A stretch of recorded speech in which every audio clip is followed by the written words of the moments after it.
कई बार दफ्तर की परिस्थितियों के कारण कुछ कर्मचारियों की सेवा समाप्त करनी पड़ती। कई बार हमें दोषी भी मानते हैं। वो नौकरी हटा रहे हैं, बर्खास्त कर रहे हैं, वो अपराधी है कि नहीं इस योग्य? महाराज जी, कई बार ना पॉलिटिक्स इतनी होती है कि हमें एक माध्यम बना दिया जाता है, बोला जाता है कि इनको हटा दो।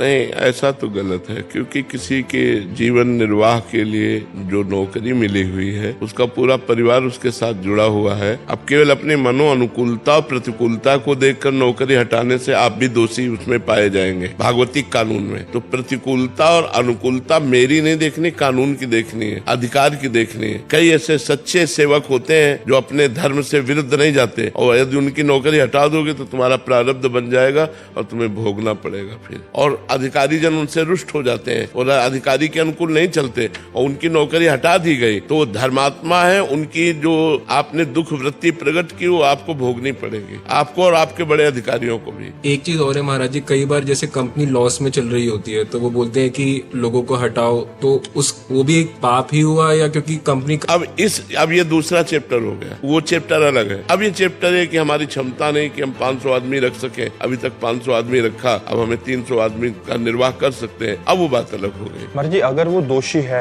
वास्तविकता में, फिर वो रो रहा है, गा रहा है। अगर गलती करता है तो पहली गलती में हमें उसको निष्कासित नहीं करना चाहिए, पहली गलती में हमें चांस देना चाहिए और उसे सावधान कर देना चाहिए। अपराध की कोटि कुछ ऐसी है कि उसको निकालना ही है, फिर तो निकाल देना चाहिए, फिर निकाल देना। मतलब ऐसा नहीं कि छोटी सी गलती